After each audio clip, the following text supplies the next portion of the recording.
前辈既然不想说，那晚辈便不再问。只是前辈您说我此生劫难重重，又说要帮我，那不知您要如何帮我？楚风从老者那目光中感觉到，这位老者不像是来害自己的，反而真的像是来帮自己的，于是便放松了警惕。更何况在这种人的面前，他就算不放松警惕也是没用的。对方若想害他，他将难逃一死。劫从天降，不可躲；祸从人起，不可逃。你的祸之所以称之为天降，那是因为你天赋异禀，天赋好，难免遭人嫉妒，被人视为威胁。人天生会对不确定的因素产生恐惧，最好的办法就是将威胁铲除，所以你才注定劫难重重，因为你的天赋注定有人要对付你。老者说道，还望前辈告知晚辈该如何化解。楚风恭敬问道，劫不是躲的，是要破的；祸不是逃的，也是要破的，这其中的意思你自己领悟吧。老者笑着说道，来了。忽然间，老者目光一闪，随后猛然甩动鱼竿，鱼竿便化作一道光线，向天际飞起。顷刻之间，水浪滔天，天地颤动，一条长达100米，如同小山一般大的巨型水怪自湖中飞掠而出，张着满是恶臭的血盆大口，向老者吞噬而去。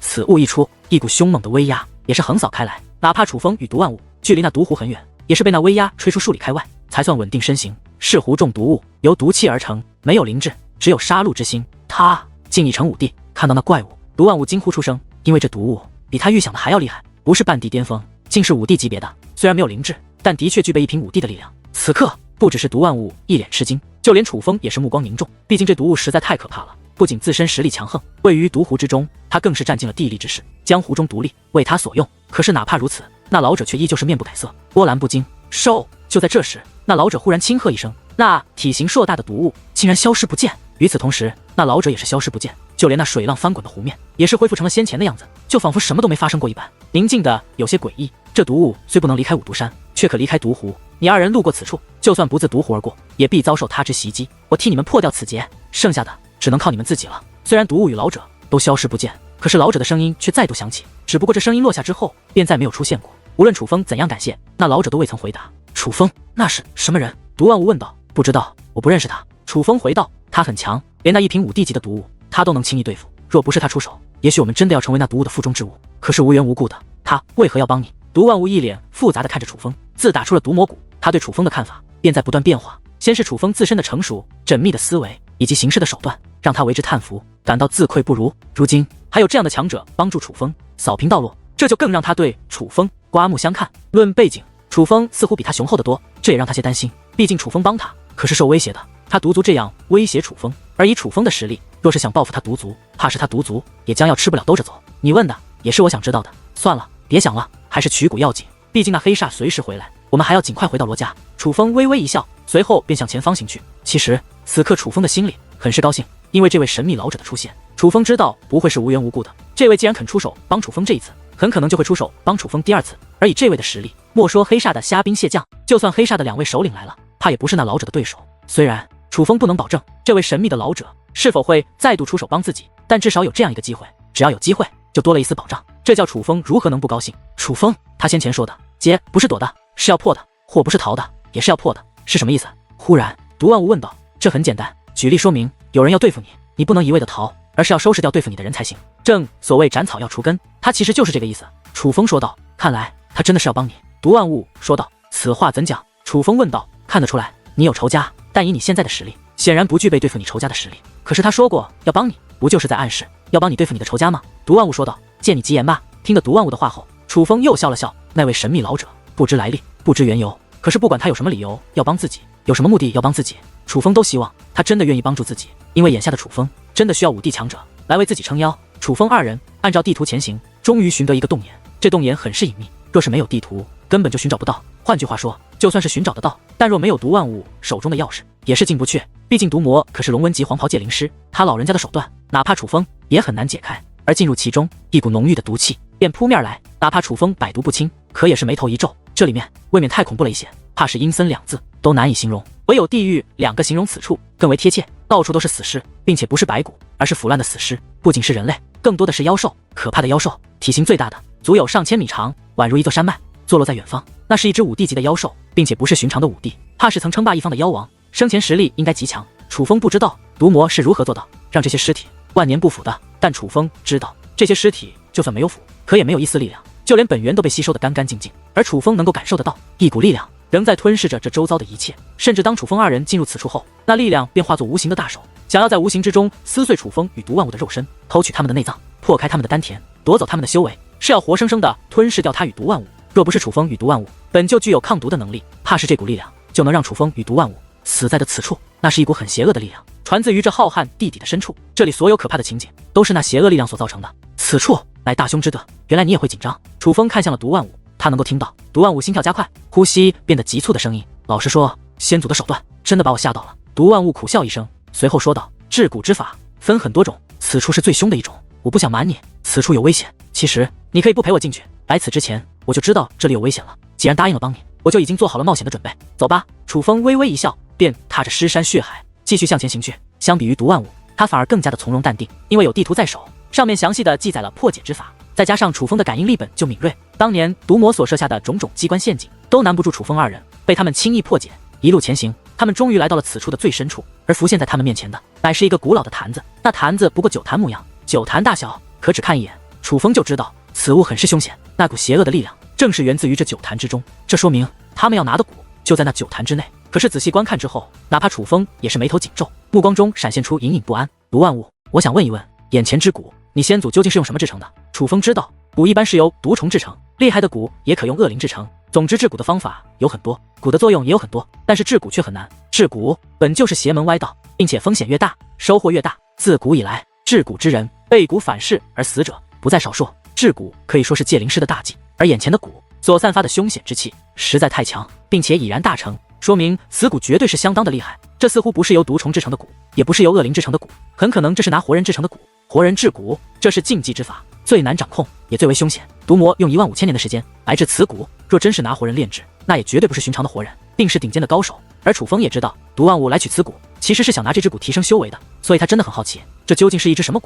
这蛊用什么制成的？我也不太清楚，但是我知道这是一只传承蛊。毒万物说道。传承蛊。听得此话，楚风也是目光一闪，这才问道：你想传承什么？老实说，我也不知道。毒万物笑了笑，随后身形一纵，便来到了那传承蛊的近前，拿出一个特殊的麻袋，便准备将那装载着传承蛊的坛子给收起来。住手！见到这一幕，楚风赶忙开口制止，可是不曾想，毒万物太急着收取此蛊。楚风话音落下之际，他已经将那蛊收了起来。糟了！看到那蛊已经离开了地表，顿时脸色一变，轻叹一声。而那蛊刚被他收起，一声巨响便猛然传来。与此同时，周遭的土地瞬息崩塌，尘土飞扬，乱石冲天。一番天塌地陷之后，足足81只庞然大物自得底飞掠而出，将毒万物围在了当中。这81只庞然大物，没有一个是寻常之辈，他们是恶灵，足足81只恶灵，并且不是寻常的恶灵，是半地巅峰级别的恶灵。这81只恶灵早已没了灵智，宛如凶兽一般，自地底而出之后，便挥动那利爪，露出满口獠牙，以最原始的攻击方式向毒万物袭击而去。当这81只恶灵出现的那一刻，毒万物就傻眼了。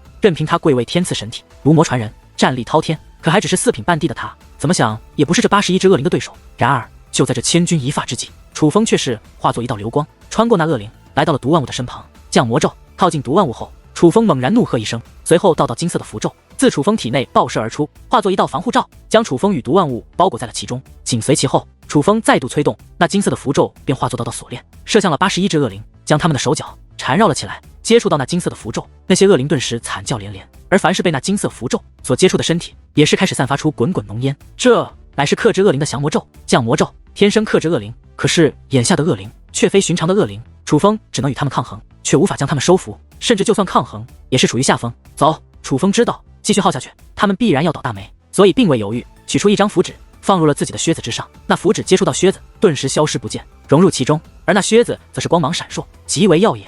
随后楚风身形一动，便消失不见，速度之快简直令人啧舌，怕是半地巅峰也远不如他。而这正是练兵仙人当初给楚风的10道符纸之一，只要符纸与靴子融合，便会提升速度。5地之下没人追得上楚风，乃是练兵仙人赠予楚风的逃跑利器。不过就算此刻的楚风速度再快，但也不是那么好逃脱的，因为那81只恶灵早就自4面8方将楚风他们围得密不透风。楚风只能增强降魔咒的力量，带给那些恶灵痛苦，寻找破绽，再进行突破。可是那些恶灵竟不顾降魔咒带给他们的痛苦，纷纷扑向楚风与毒万物所在的防御罩。强大的力量竟直接将楚风与毒万物所在的防御罩给团团包围，压了下去，连逃脱的空间都没有了。并且此刻一波又一波强大的力量正不断的袭击着那防御罩，这样下去，哪怕这防御罩是降魔咒所布，可也难以支撑。该死！这些恶灵受蛊所影响，已经变异，不再是寻常的恶灵，降魔咒对他们的克制也变得小了很多。这样下去，降魔咒很快将彻底失去作用。楚风眉头紧皱，向来处事不惊的他，此刻脸上也是涌现出了浓郁的不安。他已经意识到，不是降魔咒的力量在减弱，而是那些恶灵的免疫力在增强。楚风，这究竟是怎么一回事？看着周围的一切，毒万物一脸恐慌与茫然地问道。一切发生的太快，他根本就没反应过来，不知道为什么收取传承蛊之后，就会将自己逼入这种绝地之中。笨，好歹你也是毒魔传人，好歹你也看出了这股的凶险，难道你就不知道多加小心吗？哪有取蛊这么直接的？楚风有些怨念地问道。毒万物不知该如何回答，他知道，的确是他大意了。算了，这也不能怪你，别说是你，怕是连你的先祖也没有想到15000年之后，这里会是这个模样。楚风无奈地叹息一声，这才继续说道，在这股的下方有着81只恶灵，一直作为养料，在滋养着这股。我想这些恶灵之前定然都是5帝级别的存在，并且不是寻常的5帝。你家先祖当初定然觉得此蛊大成之际，这些恶灵也将彻底消亡。可是越厉害的蛊，风险便越大。足足15000多年，这蛊的形成也早就逃离了他的掌控。如今这传承蛊的确已经大成，可是这81只恶灵却没有消亡，只是沉睡而已。你先前动了此蛊，便让他们纷纷苏醒。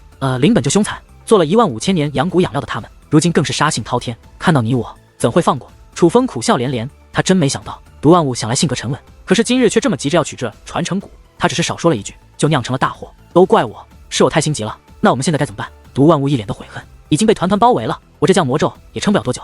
虽然我不爱听天由命，但是眼下你我真是没有任何办法，只能期望那位老者别见死不救，愿意出手解围吧。楚风继续苦笑，这种等死的感觉着实不太好。可是眼下他也只能将所有的希望寄托在那位神秘老者的身上，因为依仗他们自己的话，的确逃不出此处。恶灵们的攻势越来越凶，且降魔咒对他们的压制也是越来越弱。在他们凶猛的攻势之下，楚风用降魔咒布置的防御罩已经开始碎裂。这样下去，他们连片刻的功夫都撑不下去，当真是要死在这里。难道说那位前辈真的要见死不救？此刻楚风心中也泛起了嘀咕，他怕就怕那位神秘老者没有跟着他们，不知道这里发生的事，或者根本就不打算再帮他了。否则他若要出手，早就应该出手了，没必要拖到这个时候。这可是千钧一发之际，他若再不出手，楚风与毒万物可就要死在这里了。然而就在楚风心中担心之际，道道轰鸣忽然自外面响起。与此同时，那些恶灵也是发出撕心裂肺的惨叫，以及极为愤怒的咆哮。一些本正在攻击他们的恶灵也是调转身形，向那轰鸣传来的方向飞掠而去。见到这一幕，楚风与毒万物都是大喜，都觉得是那位神秘老者来救他们了。这是，然而仔细一看，二人却是大吃一惊。此刻的确有一股强大的力量在与那些恶灵交战，可那并非是神秘老者，而是一股极为凶恶的力量，宛如树木形成，但却散发着忧虑之气。简单的说，这像是一棵特殊而霸道的植物，一棵植物所化的怪物，半地巅峰的修为，却逆战3品的实力，任凭81只恶灵再凶悍，却也不是他的对手。一时之间，树藤甩动，风卷残云，所过之处必有一只恶灵被击中。只要被击中，那恶灵必然碎裂开来，当场被灭。只是眨眼间的功夫，这81只恶灵便全部被其斩杀开来。那是什么东西？此刻毒万物又惊又恐，这也不能怪他，毕竟他不能确定眼前的怪物是敌是友，但能确定的是，这只怪物比那81只恶灵还要凶残。然而就在这时，那眨眼之间便灭了81只恶灵的巨型怪物，竟然向岩洞外航去。他没有打算进攻楚风与毒万物，竟然想要离开。对于这一幕，毒万物更是吃惊无比，不明白这怪物究竟是何来历，有何目的。狗蛋儿！然而就在这时，楚风则是颇为平静地开口了。什么？听得楚风之话，毒万物顿时一愣，不明白楚风在说什么。可是在楚风此话一出之际，那本欲离开的怪物竟然忽然止住了脚步，愣在了那里。不用走了，我知道是你，露出真容吧。楚风继续说着，目光却依旧盯着那怪物。楚风，你说什么呢？毒万物更加不解，你是怎么看出来的？然而就在这时，那怪物竟然发出一道嘶哑而恐怖的声音。这个声音虽然恐怖，但却没有恶意，并且当这话音落下之际，那怪物的身体便开始缩小。很快的，所有恐怖的树藤消失不见，它竟然化作了一个人形。这不仅是人形，还是一个孩子。此人正是狗蛋儿，只不过此刻的狗蛋儿已经没有了楚风给他的俊朗面容，而是变成了之前的丑陋模样。其实，在毒魔谷内，我就已经有所猜测，只是不敢确定。而当你出手之时，我便能够确定是你。楚风走到狗蛋儿近前，主动运用结界之术，帮助狗蛋儿恢复成了先前的俊朗模样。他知道狗蛋儿虽然能够化作人形，可却不能够改变自己的面容，否则那么渴望变帅的他不会让自己这么丑。本来楚风已经帮他变得帅气，可是狗蛋儿这一出手，便等于废除了楚风给他的容貌，就算恢复成人形，也只能恢复成丑陋的自己。所以楚风才主动帮狗蛋儿恢复成俊朗的外表。不可能啊！就算你之前怀疑过我，可是我现出原形之后的气息与现在完全不同，你怎么可能分辨得出来是我？狗蛋儿一脸的意外，我推断是你，不是因为你的气息，而是因为我之前就怀疑你是毒物，而你的原型正是毒物。在这里，毒物很常见，但是肯出手救我们的毒物却绝无仅有，所以我便确定救我们的一定是你。楚风笑眯眯地说道：“神人果然厉害，什么都瞒不过你。”狗蛋儿笑眯眯地说道：“楚风，这到底是怎么一回事？狗蛋儿，你怎么会是毒物？”在一旁听着二人聊天的毒万物，终于忍不住询问起来。此刻的他一脸的茫然不解。在毒万物的追问下，楚风便为毒万物讲述了关于狗蛋儿的事。而原来毒万物也知道狗蛋儿的存在，只是他不知道狗蛋儿藏在何处，更没想到狗蛋儿已经化成人形，并且还与他一同离开了毒蘑菇。最让他没有想到的是，狗蛋儿不但没有加害于他，反而出手救了他与楚风一命。而之后，楚风也曾询问过狗蛋儿当初的事情，事情的经过大致上与楚风预想的差不多。狗蛋儿本是大成之体，实力很强，乃是5帝之实力，可因为破除毒魔布置的阵法，元气大损，才导致实力大减。为了保命，狗蛋儿才进入其母亲的体内，取代了其母亲腹中的胎儿，以人类的形态降生。可是狗蛋儿的毒性太强，虽然化作了人类模样，可面容却丑陋无比，他根本没办法改变。不仅如此，因为他的毒性太强，更是害得自己的母亲在生下他后便死去。不管他是否有意，但他的母亲的确是被他给毒死的。虽然严格来说，那根本算不上是狗蛋儿的母亲，可是狗蛋儿却因为这一事情内心发生了变化，本恨意滔天，一心想着报复毒族的他，因为对自己母亲的愧疚，恨意开始慢慢消减。尤其是这10年来，他与自己的父亲朝夕相处，那种恨意更被消磨殆尽，不仅不再想着报复毒族，反而拥有一颗感恩戴德的善良之心。这也是为何他会出手救楚风他们的原因，并且楚风发现可能是投胎的缘故。狗蛋儿虽然是活了1万多年的怪物，但却也的确是父孩子的心性。狗蛋儿，我要谢谢你。忽然，毒万物对狗蛋儿深深的鞠了一躬，他是真心觉得毒族对狗蛋儿亏欠太多，你不用谢我，我出手是为了救神人，可不是为了救你。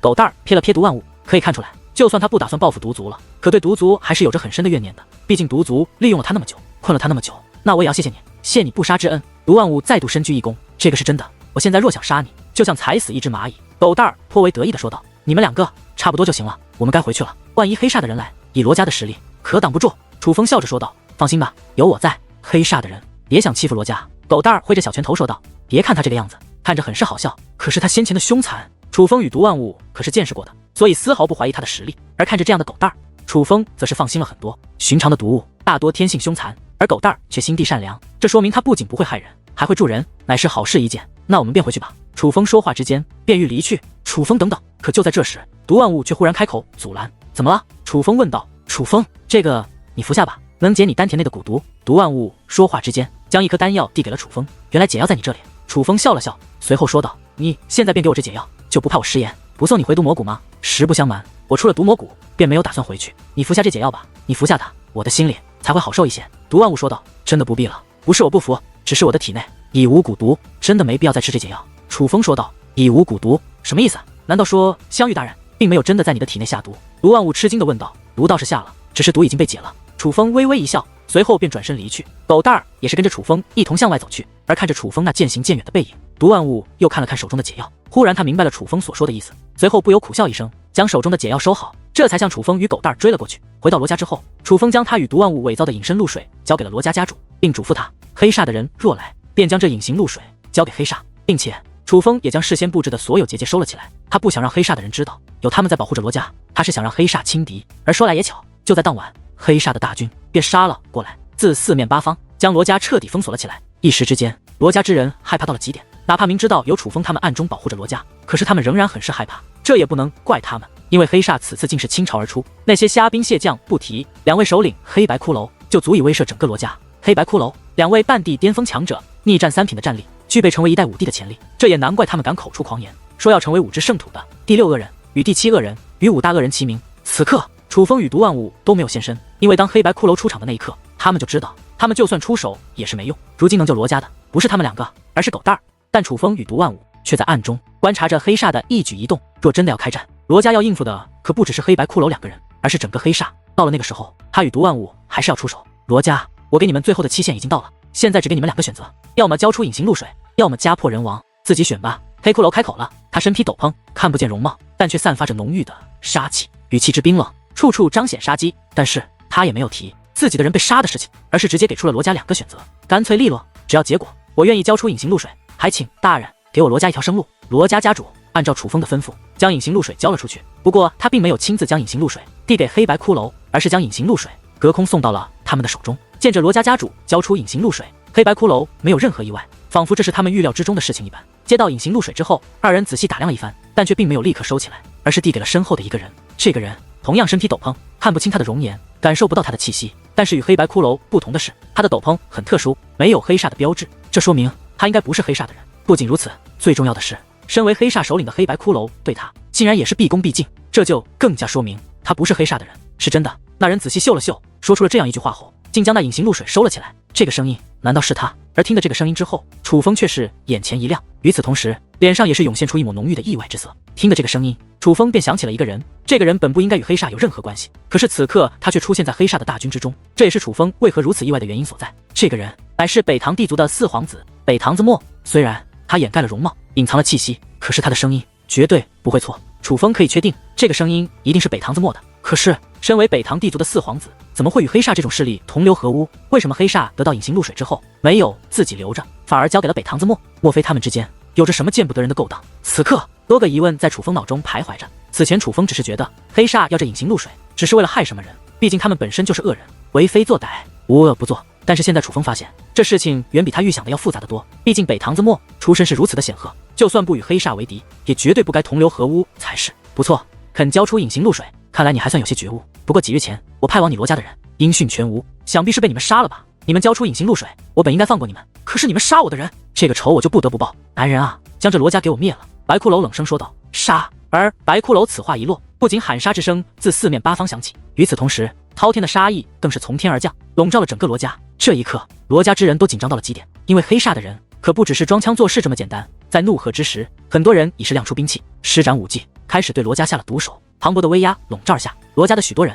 还未被攻击，就已经脸色苍白，身负重创。有狗蛋爷爷在，我倒要看看你们谁能灭得了罗家。然而，就在罗家觉得他们必然要亡之际，那站在罗焕身旁的狗蛋却是突然冷喝一声，随后狗蛋身子一跃，便腾空而起。狗蛋乃是孩童之身，瘦小不堪，可是当他跃到半空之际，身体却猛然变化，衣衫瞬息碎裂开来，宛如身体爆炸了一般。可他却绝对不止爆炸这么简单，而是从一个弱小的孩童化作了一个凶猛的怪物，体长足有数百米，在半空之上宛如一大片乌云，而那一条条树藤一样的肢体更是横扫天际，左右抽动，每抽动一下都有一股磅礴的威压，化作无形的利刃，开天辟地，斩杀四方。一时之间，狗蛋儿不仅将黑煞众人的攻击全部挡下，更是将那些出手之人全部击毙，实力之强简直惊为天人。那是什么怪物？看着天际之上那大杀四方的狗蛋儿，莫说是黑煞之人，就连罗家之人也是被吓得不轻。毕竟狗蛋儿乃是毒物所化，不仅形态上是一个巨型怪物，那股恐怖的气息更是令人毛骨悚然。它比妖兽还要可怕得多，并且狗蛋儿出手狠辣，凡是被他击中的人，无一不是惨不忍睹，片甲不留。原来有半地巅峰，唯你们撑腰，难怪敢杀我的之人。但就算是怪物撑腰，也保不住你罗家。此刻倒是黑白骷髅最先反应过来，看穿狗蛋儿的实力之后，他们自然不会坐以待毙，任由狗蛋儿斩杀他的手下。二人一同出手，向狗蛋儿围攻而去。黑白骷髅各自手持一件半成地兵，虽然是仿造品，可是威力也是相当强横，并且二人应该是修炼了禁忌玄功，相互配合之下，实力更是增强。二人的确很强，不过可惜，哪怕他们再强，却也难以击败狗蛋儿，只是与狗蛋儿打成平手而已。一番争斗之下，狗蛋儿突然发动反攻，数条藤蔓宛如数条蛟龙一般，自四面八方向二人横扫而去。此等攻势简直就是无懈可击。黑白骷髅宛如瓮中之鳖，被困在了狗蛋儿的藤蔓战圈之中。转眼之间，二人竟然从上风落为了下风，除了防守之外，已是别无他法。眼见着狗蛋儿与黑白骷髅争斗的难解难分，罗家的许多人也是反应了过来，觉得那怪物不是要害他罗家，而是要帮他罗家的，否则不会杀黑煞的人。一时之间，几乎所有罗家之人都希望天际之上的怪物能够胜过黑白骷髅，这样就能救他罗家一命。而事实上，狗蛋儿也的确不负众望，在疯狂的打压之下，黑白骷髅已是难以支撑，眼看着就要大势已去，败在狗蛋儿的手中。两位大人，难道你们真的要见死不救吗？然而就在将要败北之际，黑骷髅竟忽然大喝一声：黑白骷髅只是这种实力，也想加入我们的行列吗？就在黑骷髅话音落下之际，忽然一道满含嘲讽的笑声在天际之上响起。当那声音响起之后，一道金光忽然自虚空爆射而出，对着狗蛋儿便直射而去。那金光速度实在太快，狗蛋儿根本来不及闪躲，只听得一声巨响，那金光不仅击中狗蛋儿的身体，更是猛然爆炸开来，将狗蛋儿炸得四分五裂。狗蛋儿见到这一幕，楚风顿时脸色大变，因为先前的一击绝对是致命的。不过令楚风意外的是，当狗蛋儿那支离破碎的肉身落地之后，竟有一道残体宛如猎豹一般，以迅雷不及掩耳之势跃入了楚风与毒万物藏身的地方。进入之后，那道残肢便急速变化，化作了狗蛋儿的模样。虽然气息很是虚弱，可的确是狗蛋儿没错。狗蛋儿，你竟然没事！看到狗蛋儿没事，楚风与毒万物都是大喜。本来他们都以为狗蛋儿已经死了呢。神人，不好了，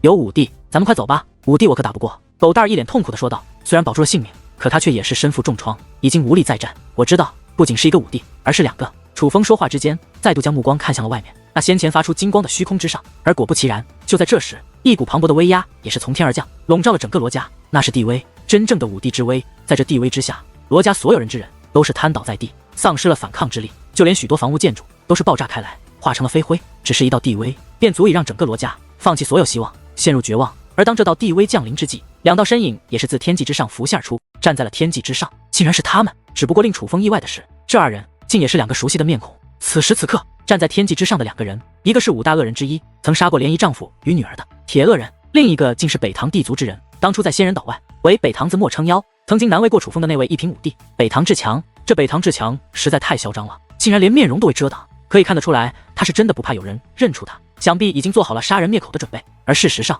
他也的确这个实力。而北唐志强与铁恶人走到一起，并且看这架势还是要为黑煞撑腰，这究竟是怎么一回事，已经无需多说。显然之前楚风的种种猜测都是对的，北唐地族果然与黑煞同流合污了。不过令楚风没有想到的是，北唐地族联手的还不只是黑煞，竟然还有铁恶人，竟然真的有两个武帝，这下真的没个帮了。咱们快走吧。狗蛋儿一脸慌张地说着，可见他真的不想死在此处。楚风，你们快走吧。毒万物说道。你呢？楚风问道。我毒万物既然答应过要保罗家，就绝对不能见死不救，临阵逃脱，就算死我也要死在罗家前面。毒万物此话说完之际，也不待楚风说话，他便身子一纵，飞掠而出，站在了罗家家主身前，看着天际之上的两位武帝，大喝一声，要灭罗家，先杀了我。小鬼，你是何人？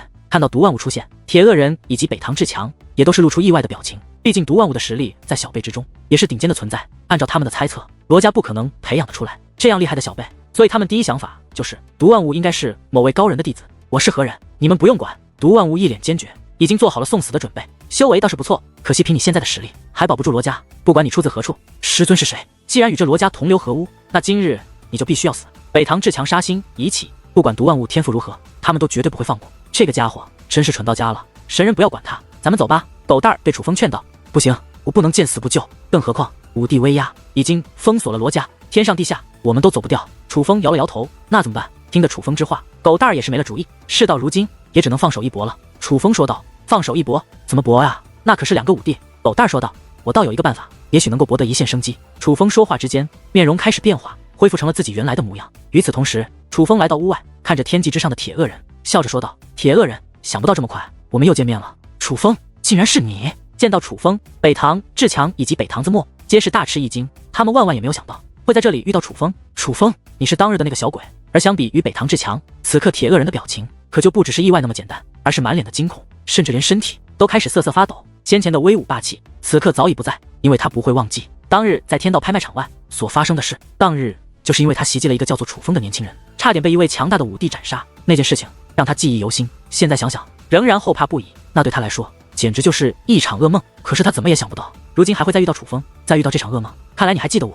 楚风再度笑了笑，这个笑容竟然还有着一抹威胁之意。楚风，真是冤家路窄呀，当初在仙人岛外没能杀了你，想不到会在这里遇到你，你可做好了受死的准备。忽然之间，北唐子墨摘掉了自己身上的斗篷，指着楚风怒喝起来。此刻的他连身体都开始颤抖，因为他实在是恨透了楚风。当日在仙人岛外，楚风可谓让他北唐地族丢尽了脸面，他连做梦都想杀掉楚风，如今竟然在此处遇到楚风，他自然是不会放过楚风。北唐子墨，你真是弱呀！我9品武王的时候你3品半帝，我已经2品半帝了，你还是3品半帝，就你这废材一样的天赋也想杀我？楚风冷笑一声，表现得淡定无比，不仅淡定，还全然一副不将北唐子墨放在眼中的态度。你真是不见棺材不落泪，我想杀你就如捏死一只蝼蚁。北唐子墨说话之间，忽然出手，化作一道流光，来到了楚风金前。与此同时，挥动着金芒闪闪的铁拳，对着楚风的脑袋便砸了过来。他是想用自己的拳头硬生生的将楚风的脑袋砸碎。看来他真是对楚风痛恨不已，唯有亲手打碎楚风的头颅，才能一解他心头之恨。然而就在北唐子墨这一拳将要击中楚风之际，楚风眼中忽然雷芒闪烁，雷霆铠甲浮现之际，楚风的修为已经从2品半帝提升到了3品半帝。与此同时，楚风的手掌猛然探出，稳稳的将北唐子墨这一拳给挡了下来。原来你连捏死一只蚂蚁的力气都没有，北唐地族那么多资源放在你的身上，还真是浪费。楚风挡下北唐子墨的攻击后，讽刺的笑道：只是与我同等修为而已，我照样能够杀你。北唐子墨不甘示弱，额头之上那金灿灿的帝字浮现之际，他浑身的血液开始沸腾，战力在此刻急速提升，并且将全部力量都集中在了自己的右拳之上，想要凭借此拳破开楚风的手掌。倔强的他非要用这一拳砸碎楚风的脑袋不可，你确定吗？而面对北唐子墨的全力一拳，楚风却是继续微笑。随后那只握住北唐子墨拳头的手掌猛然握紧，只听咔嚓一声，鲜血横飞之际，北唐子墨的拳头已被楚风捏成了粉碎。我的手！碎拳之痛来得太过突然，让猝不及防的北唐子墨顿时脸色大变，连续倒退数步之后，捂着那断拳之处，一边恨意滔天的瞪着楚风，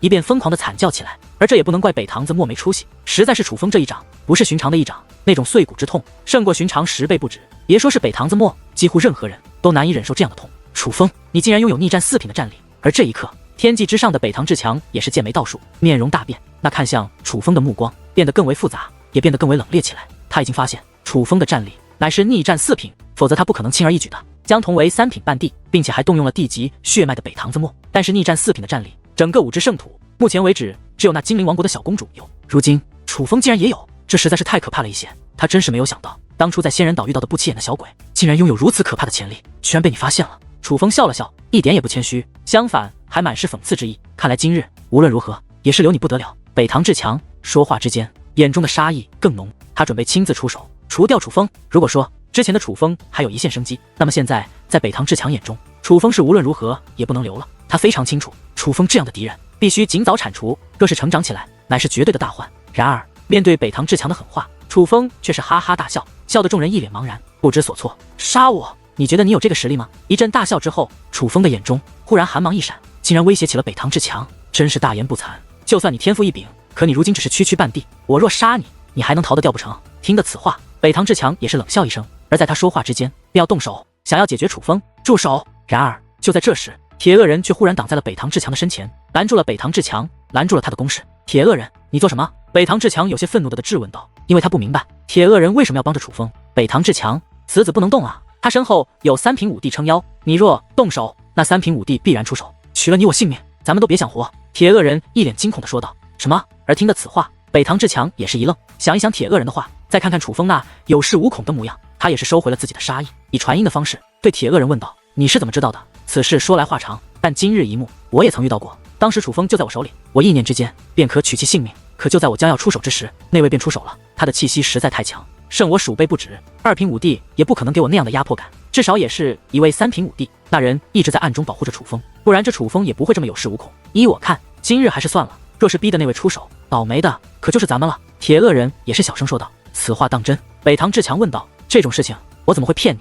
你若不信我，你便动手，但千万不要连累我。铁恶人话到此处，铁恶人便转身看向楚风，竟然笑脸盈盈道：楚风小友，之前我们的确有些误会，我向你说声抱歉。另外我也不知道这罗家是你的朋友，若是知道，我打死也不会来帮着黑白骷髅收拾罗家。正所谓不知者不怪，还望你不要计较。这样一幕惊呆了众人，尤其是黑煞的人，那可真是瞠目结舌，目瞪口呆。在他们心中，铁恶人可是偶像啊，毕竟是5大恶人之一。可是眼下，他们眼中那天不怕地不怕、无恶不作的偶像，竟然向这样一个小鬼求饶，这究竟是什么情况？放心，我若是计较的人，你不可能活到现在。当初天道拍卖场之外，你就已经死了。楚风笑着说道。听得此话，铁恶人身体顿时一颤，楚风的话显然是在他最惧怕的地方又捅了一刀，让他更为惧怕。那我就先走了。铁恶人说话之间便要转身离开，想要尽快离开这个是非之地，逃离楚风这个梦魇。等一等！然而就在这时，北堂志强却忽然拦住了铁恶人，说道：别急着走，我还想试一试这楚风身后是否真的有高人保护呢。听得此话，楚风表面没有变化，可是心中也是一惊。他之前说的放手一搏，就是要利用铁恶人吓退北堂志强等人，但是现在来看，北堂志强虽然也有些胆怯，可显然还是有所怀疑。他是准备以身犯险，要试探一下楚风，可是只有楚风自己心里清楚，现在的他根本没人暗中保护，若是北堂志强真的动手的话，他可是要倒大霉的。别，千万别！你不怕死，我还怕呢。就算你要是，也等我离开了再试，行吗？铁恶人赶忙阻止。铁恶人，好歹你也是5大恶人之一，怎么能一朝被蛇咬，便10年怕井绳呢？被一个小鬼吓唬住，日后传出去，你还想在5之圣土立足吗？莫说我北堂地族，你觉得另外4位会放过你，会让你辱没了5大恶人的名声吗？北堂志强说道。听得此话，铁恶人犹豫了，显然北堂志强的激将法对他起了作用。别怕，我敢保证，这小子是在虚张声势呢。何况，假如真的有人暗中保护着他，那我们已经对他动了杀念，难道那位真的会放过我们？理智一点吧，既然左右是死，那也要死得硬气一点。更何况，我的判断从未出错，我保证，这楚风绝对没人保护，他是在虚张声势。北堂志强话到此处，忽然掌心他开，一把王兵便出现在了手中。这把王兵在他的手中急速旋转，光芒闪闪。虽然只是王兵，但却具备着极为恐怖的杀伤力。若是他想只是凭借着一把王兵就能灭掉整个罗家，让这里变成一个深不见底的峡谷，此刻他将这把王兵对准了楚风，可是楚风依旧面色不改，嘴角挂着淡淡的微笑，还真是沉得住气啊。不过你骗得了别人，可骗不了我，去死吧，虚张声势的小子！忽然间，北堂志强对着楚风一指，那把王兵便化作一道流光，对着楚风的丹田爆射而来。这一剑自天际之上坠落而下，整个大地都是开始在剧烈的抖动中崩塌碎裂。罗家的很多人都无法抵挡这股威压，身体碎裂，口吐鲜血，哀嚎不断，惨叫连连。这一剑的威力实在太强，简直难以形容。楚风若是被击中，不仅是被废修为那么简单，定然是要形神俱灭，死的不能再死。然而就在那把王兵将要刺中楚风之际，一只手掌忽然凭空出现，一把将那王兵给抓在了手中。随后那手掌猛然用力，只听砰的一声，这蕴含了地威的王兵便被捏成了粉碎。看来你是判断错了。与此同时，一道淡淡的笑声也是随之响起。当那声音响起之际，一道身影也是浮现而出。而当楚风看到这位之际，更是面露惊喜之色。眼下站在他身前的，乃是一位熟悉的面孔，乃是青木山的掌教独孤星风。楚风不知道独孤星风为什么会来到此处，但是他知道此刻的独孤星风已经不再是半地巅峰，而是一位一品武帝，否则他不可能挡下北堂至强的攻击。独孤星风已然突破了。掌教大人！激动之余，楚风也是惊呼出声。他真是没有想到独孤星风会来救他，这实在是太意外了。楚风不必多说，接下来的交给我便可。独孤星风微微一笑，随后看向了北堂至强，说道：北堂地族竟与铁恶人勾结，为了一瓶隐形露水，便要屠戮整个罗家。这件事情若是传出去，不知道世人会怎么想呢？独孤星风是吧？我认识你，青木山的掌教。真是没有想到，原来这个楚风会是青木山的弟子。青木山那种弹丸之地，能出现这样的弟子，也难怪你这位掌教也要贴身保护。北堂至强冷笑着说道，满是讽刺之意。这不只是在讽刺独孤星风，其实主要还是讽刺楚风。他本来以为楚风天赋如此之好，不知是师出哪位名门呢？搞了半天不过是青木山的弟子而已，这便让他有些不屑一顾了。因为在四大地族的眼中，九世根本就是二流势力，他们根本就不放在眼中。想不到你居然还会记得我，真是难得。不过有一句话你说的很对，楚风这样的人才，我自然是要贴身保护的。毕竟连你北堂子墨这样的庸才，你都要贴身保护，楚风这样的人才，我怎么可能不贴身保护呢？话到此处，独孤星风笑着看了北堂子墨一眼，听得此话，北堂子默气的咬牙切齿，脸色发青。好歹他也是一位天才，今日竟然被人多次羞辱，怎能不气？当年看见你的时候，你还只是半地巅峰，我若没有猜错，你应该突破武帝没有多久吧？刚突破到武帝，你能掌握武帝的多少手段？你真以为你会是我们二人的对手？北堂至强讽刺道。不试试，你又怎么知道我不是你的对手呢？独孤星风淡然一笑，虽然他也知道武帝越久实力越强，可他却依然不将北堂至强放在眼中。难怪这楚风如此不知死活，原来是有一个你这样不知死活的掌教。铁恶人，无需你出手，我要独自一人教训一下这个青木山来的土包子，让他知道武帝之间的差距。北堂至强说话之间，便示意铁恶人等人后退，而铁恶人等人也是识趣的后退开来，为他与独孤星风在天际之上留下战斗的场地。那就让我领教一下你北堂地族的实力吧。而这一刻，独孤星风的脸上竟露出兴奋的之容，随后身形一纵，便掠入高空，与北堂至强交站在了一处。一时之间，轰鸣四起，武力翻腾，那凶猛的武力散发开来，如同金色的猛兽在天际之上肆虐。在这股威势之下，罗家之人又是损失惨重，他们的修为实在太弱了，哪怕武帝交手，根本就不是冲着他们。可是单单是那种威势，也远不是他们可以承受得住的。不过令楚风窃喜的是，独孤星风虽然刚刚突破到武帝，但是他与北堂至强交战，不但没有吃亏，反而从一开始就占据了上风。他没有华丽的武技，只是一拳一脚，大开大合之间便尽显霸道。这一幕莫说楚风吃惊，就连铁恶人也是吃惊。按理来说，独孤星风怎么样也不可能是北堂至强的对手，毕竟他刚刚成为武帝，而他能够胜过北堂至强，这便只有一种可能，那便是独孤星风的修武天赋要在北堂至强之上。铁恶人一同出手灭了此人。忽然北堂至强开口了，他已经意识到他不是独孤星风的对手，尽管很难以启齿，但是他还是向铁恶人求助了。虽然这很丢人，但是他也非常清楚，现在就算求助丢人，可也总比被独孤星风击败之后再求助要好得多。然而面对北堂至强的求助，铁恶人却是犹犹豫豫，他不敢出手，因为他仍然害怕。他害怕的不是独孤星风，他害怕的是当日在天道拍卖场之外救下楚风的那位神秘人。铁恶人，你个蠢货，他们若是有高手相助，早就出手了，岂会派出这么一个小子来帮你纵横武之圣土这么多年？怎么在这件事上如此愚蠢？快点出手，与我斩杀了青木山这个土包子，尽早了结此事，否则若是惊动了拜月云城的那些家伙，我可活你必死！北堂至强怒声说道。奶奶的，老子拼了！而在北堂至强的刺激之下，铁恶人也是咬了咬牙，随后怒吼一声。这一刻，天摇得晃，风云色变，而这种种变化都是受铁恶人所影响。事实上，他不仅影响了天地变化、风云走向，就连其身体更是变化，化作一只遮天蔽日的巨鹰，横在了天机之上。那鹰宛如钢铁打造，长相很是狰狞，那是天赐神力。铁恶人动用了天赐神力，他这一出手就动用了全力，显然是要速战速决，准备尽快了结独孤星风。而在铁恶人强势加入战圈之后，北堂至强的额头之上也是涌现出了一个金灿灿的弟子，立即血脉一出，北堂至强的气息也是随之提升。二人都动用了全力，一同攻向了独孤星风，来得正好。然而面对二人的合力攻击，独孤星风却也并不惧怕，而是大喝一声，身体竟化作一把湛蓝色的长枪，人枪合一，反攻于北堂至强与铁恶人。那不是寻常的枪，而是天赐神力。原来独孤星风也是一位天赐神体，并且他已经掌握了这天赐神力的精髓，否则不可能发挥出如此强大的力量。独孤星风果然很强，眼下三人可谓皆是动用了全力，但是独孤星风却以一敌二，并未落入下风。这等实力已经证实了他的天才之称，并非浪得虚名。但是楚风却知道铁恶人的实力绝对不仅如此。当日他能够击败涟漪，可并非只是动用了天赐神力，他还有一把真正的半成地冰。掌教大人，千万小心！那铁恶人有件真正的半成地冰，威力极强。想到此处，楚风便赶忙暗中传音于独孤星风：“放心，我有必胜的把握。”独孤星风笑着回道：“果不其然，如同楚风所料，那铁恶人体内光芒大盛，战力瞬息暴涨，不知动用了什么样的兵器，但那绝对是一把半成地冰，否则不可能有这样强的威势。”这股强大的威势一出，独孤星风那刺破苍穹的长枪顿时受到了压制，转眼之间，同军士落入了下风。该结束了。动用半成地冰之后，铁恶人发出了一声自信的笑声。与此同时，北堂志强的嘴角也是洋溢起利奥得意的微笑。在他们看来，这场争斗到了这个地步，便该结束了，是该结束了。然而就在这时，一道苍老的声音也是随之响起，随后一股磅礴的威压从天而降。黑煞的众人也好，身为武帝的北堂志强与铁恶人也罢，此刻都宛如石化了一般，被定在半空之上。而至于独孤星风、楚风、毒万物、斗蛋儿以及罗家之人，却一丝压迫感都感受不到。而就在这股束缚了铁恶人等人的压迫感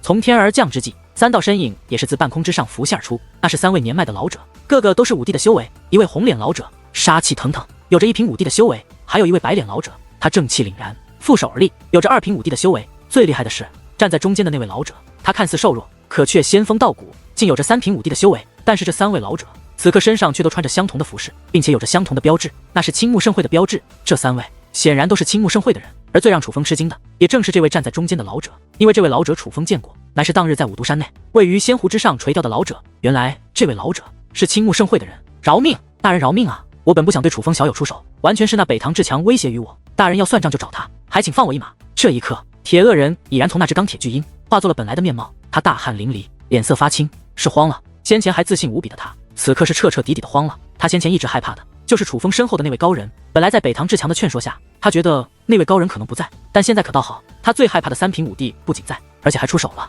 而就在刚刚，他还动了杀念，想要杀掉独孤星风，这简直就是自寻死路啊！此时此刻，他真是后悔的连肠子都青了。铁恶人有点出息，好歹你也是五大恶人之一。北堂志强冷冷地瞥了铁恶人一眼，随后又故作硬气地看向了那三位老者，说道：“青木盛会是吧？为了保护一个楚风，你们居然倾巢而出，派出了这么多战力，还真是难为了你们。不过你们应该也知道我是谁，你们应该也清楚，若是胆敢动我，会是什么下场。就算你青木山内出现了一位三品武帝，可以位列于九世的第一位，但是你也绝对不是我北堂地族的对手。所以我劝你们最好还是识相点，现在放与四皇子走，我们可以当做什么都没有发生过。”听得此话，那位三品武帝的老者抚摸着那干巴的胡须，大笑起来。他这一笑没有任何威压，可是却让北堂志强以及铁恶人等人紧张的不得了。尤其北堂志强，他的嘴角不断抽搐，脸色很不好看。毕竟他自己也知道，此刻在虚张声势的是他自己，但他却也没有任何办法，只能抬出北堂地族吓唬对方，以此来博得一线生机。若敢动我们，你应该知道后果是怎样的。我北堂地族完全具备踏平你青木山的能力。北堂志强继续威胁道：“与铁恶人勾结也罢，盗取隐形露水也好，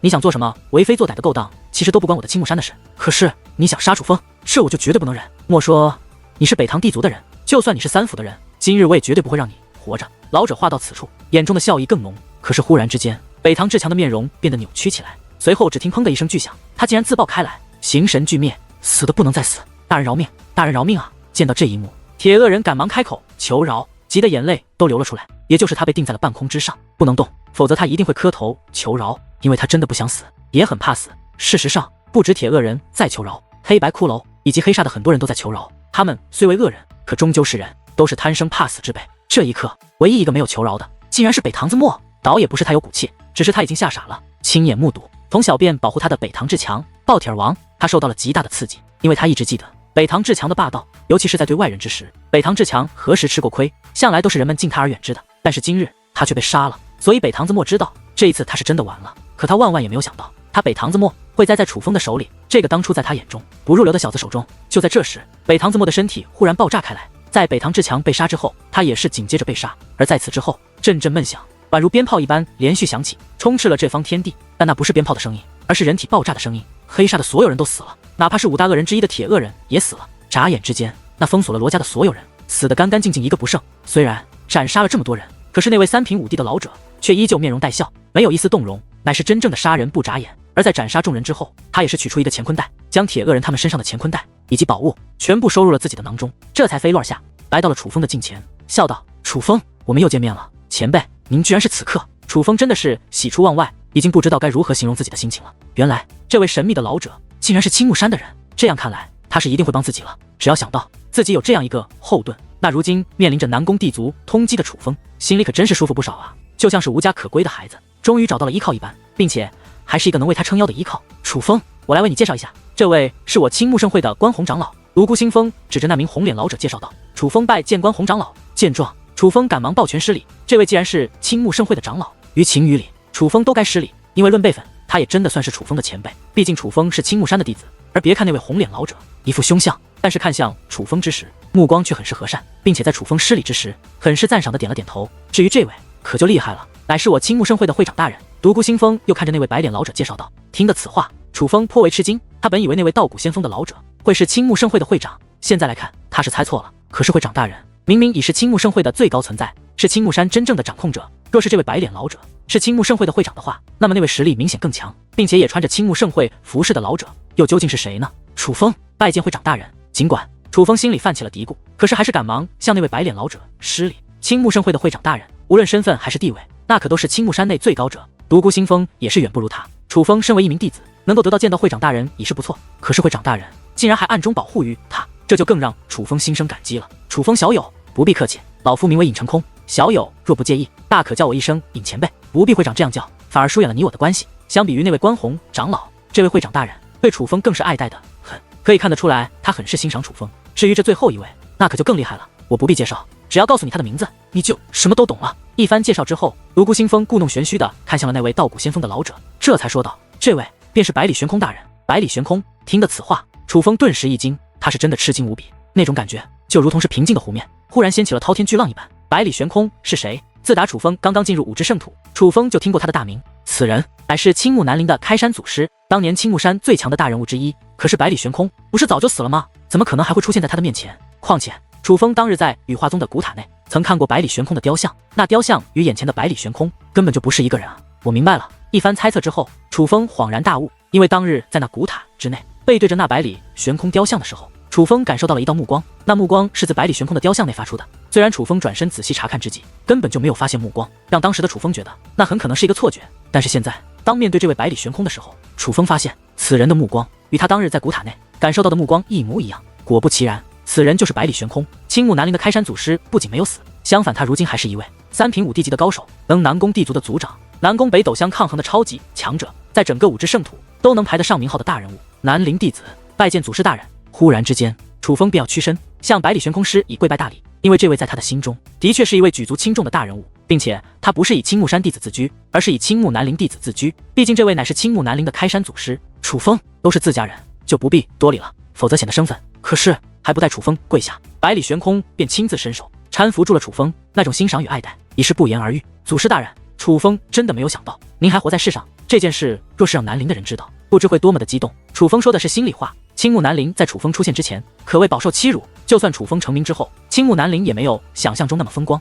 可若是让世人知道青木南陵的开山祖师没死，还好端端的活在世上，那还有谁敢欺负青木南陵？怕是青木山的长老们对青木南陵也要毕恭毕敬。哈哈，他们知不知道无所谓，你知道就可以了。楚风，其实我们早就见过了，当日在羽化宗的塔内，我便看到过你。